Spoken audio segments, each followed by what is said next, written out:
शुद्ध शुगर होता है, सुक्रोज। आप कहेंगे जी वो तो इतनी मेहनत करते हैं इसलिए, तो जवाब तो आपने खुद ही दे दिया। यानी कि सॉल्यूशन ये नहीं कि मीठा छोड़ दो, सॉल्यूशन ये है कि आप मेहनत जारी रखो। आप उस मज़दूर जितनी मेहनत नहीं करेंगे, ठीक है, कुछ तो करेंगे।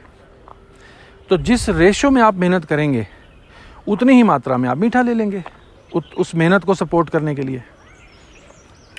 चलिए, तो शरीर के साथ जो दुर्व्यवहार हो रहा है, दुराचार हो रहा है, वो weight loss, abrupt weight loss, ये हमें नहीं करना है। हमारे कंट्री में, हमारे संस्कृति में मोटे लोग थे, मोटे पहलवान थे। मैंने सुना है दारा सिंह ने अपनी ज़िंदगी में एक भी कुश्ती हारी नहीं, या शायद कोई एक आधी हारी हो। तो हमें इस बात का ख़ास ख्याल रखना है। और एक मैं मेंशन कर दूं, एक किताब है जो मुझे बहुत पसंद आई, उसका नाम है खाइए और वज़न घटाइए।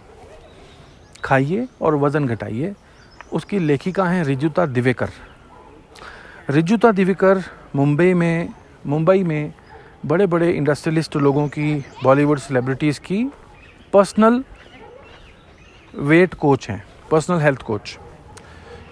उनकी एक बात मुझे बहुत सही लगी, बहुत ठीक लगी, बहुत उचित लगी। वो ये है कि शरीर जैसा आपको कुदरत ने दिया है, पहले तो इसकी वैल्यू कीजिए आप, पहले तो इसकी तारीफ़ कीजिए आप, पहले तो इसके लिए ताली बजाइए, पहले तो इसके लिए खुश हो जाइए, आनंद से भर जाइए, धन्यवाद से भर जाइए पहले तो कि आपको शरीर मिल गया है। ठीक है, मोटा मिल गया शरीर। तो पहली बात तो ये कि कुदरत का प्रदान किया हुआ दान है, प्रसाद है। और वज़न कम करना गलत नहीं है, लेकिन वज़न कम करने को जुनून बना लेना गलत है। शरीर की थोड़ी फाइन ट्यूनिंग संभव है, फाइन ट्यूनिंग की जा सकती है, ज़रूर हो सकती है, ज़रूर कीजिए, आपको करना ही चाहिए। रख रखाव मरम्मत आप करते रहिए, लेकिन उसको लेके एक कॉम्प्लेक्स खड़ा कर लेना, शरीर के वज़न कम करने को लेकर एक पागलपन पैदा कर लेना। मेरे बहुत करीबी मित्र हैं, बहुत सबसे करीबी मित्र कहना चाहिए, उनकी जो मिसेज़ हैं, उनकी जो धर्मपत्नी हैं, उन्होंने कुछ महीने पहले, एक महीने के अंदर 15-20 किलो शायद वज़न कम किया।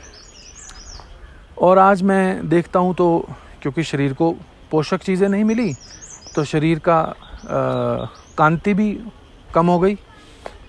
और जब आप एकदम किसी चीज़ को श्रिंक करेंगे तो उसमें सिलवट भी आएंगे, चेहरे पे सिलवट भी आ गई। तो अब वो अजीब सी उनका जो हाव भाव बन गया है। तो हमें क्रैश डाइटिंग पे गौर नहीं करना है।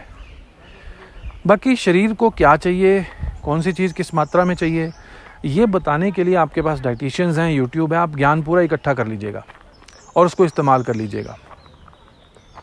मैं इसके ऊपर ज़्यादा समय नहीं लगाना चाहूँगा कि आपको क्या क्या खाना है, क्या क्या नहीं खाना है, क्योंकि मैं बेसिकली एक डाइटिशियन नहीं हूँ। फिर भी मैं ये कहूँगा, कुछ राय दूँगा जो ब्रॉडली आपके काम आएगी। आपको वो सब्जियाँ खानी हैं ज़रूर जिनके ऊपर मोटा छिलका होता है। जैसे मिसाल के तौर पर गोभी है, सफ़ेद गोभी, फूल गोभी है। फूल गोभी का जो फूल है उसके ऊपर प्रत्यक्ष यानी कि डायरेक्ट रूप से दवाई पड़ती है, जिसको गैमेक्सिन बोलते हैं। वो दवाई फूल के शरीर में प्रवेश करती है। उस दवाई को मित्रों ऐसा बनाया गया है, क्योंकि मैंने बचपन में थोड़ी बहुत ही होम गार्डन में किसानी देखी है और मैं किसानों में रहा हूँ। उस दवाई को मित्रों ऐसा बनाया गया है कि अगर मान लीजिए आपने वो दवाई डाल दी है और सुबह आपने दवाई डाली है, शाम को बारिश आ गई है, तो वो दवाई तेज़ बारिश में भी धुलेगी नहीं। क्योंकि अगर वो दवाई आज डाली है, शाम को बारिश आ गई और वो दवाई धुल गई, तो जिन कीड़ों से उस दवाई ने बचाना था गोभी को, वो कीड़े वापस आ जाएंगे। इसलिए उस दवाई को ऐसा बनाया गया कि वो हटती नहीं है। अब आप उस फूल को घर ले आते हैं, आप उसको तसल्ली कर लेते हैं कि नमक वाले पानी में भी धो लिया है, गर्म पानी में भी धो लिया है, लेकिन वो दवाई छूटती नहीं है मित्रों उससे। ये सिंपल कॉमन सेंस की बात बता रहा हूँ आपको। मेरी ज़्यादातर बातें आपको सारी कॉमन सेंस से ही ओत प्रोत लगेंगी।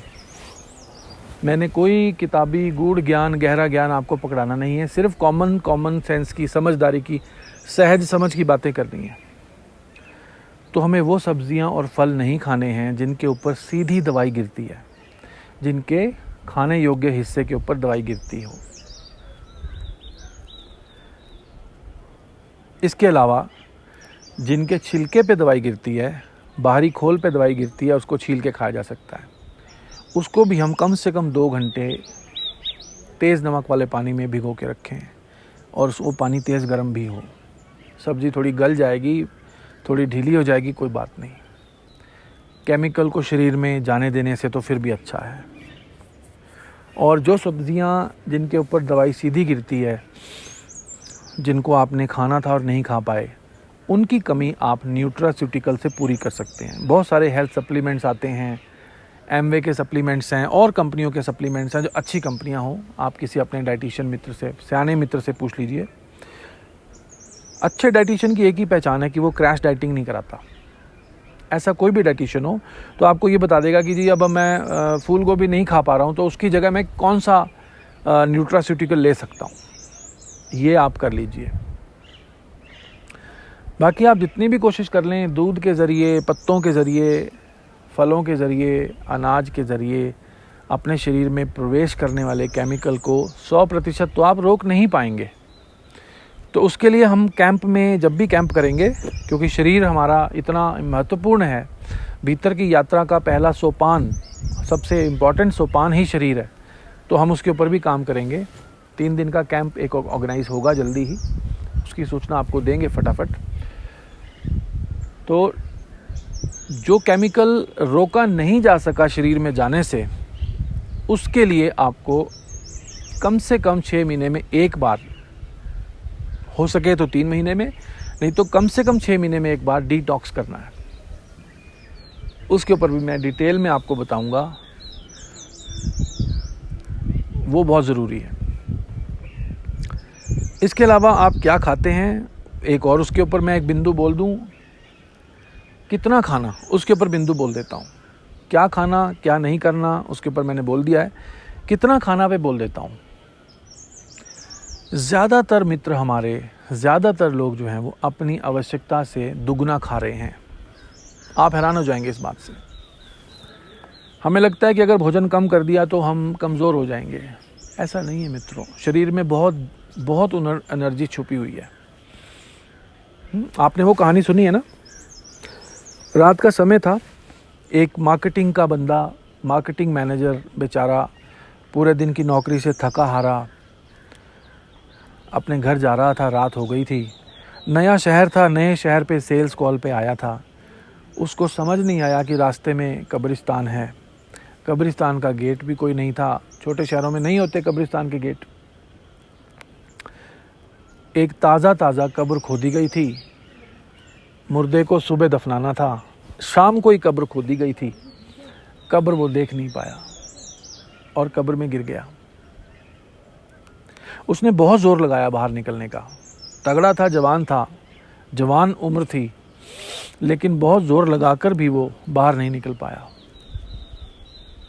फाइनली वो थक के बैठ गया। पूरी ऊर्जा उसने लगा दी। आप थोड़ा ऊर्जा के ऊपर समझने की कोशिश कीजिएगा। पूरी ऊर्जा उसने लगा दी कि अब मैं थक गया हूँ, इससे ज़्यादा मेरे पास दम नहीं है। हम कहते हैं ना कि हमारा इससे ज़्यादा तो कैपेसिटी शरीर की है ही नहीं।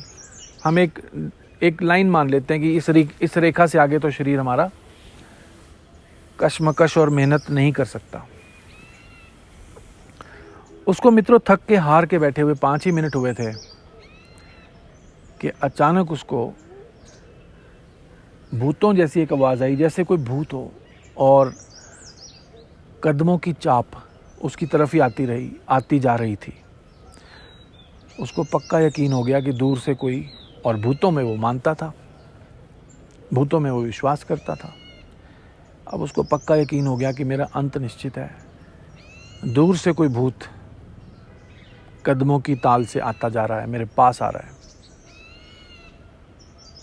तो जैसे ही वो आवाज़ कदमों की चाप इतने नज़दीक आई कि वो कब्र के बिल्कुल पास आ गई।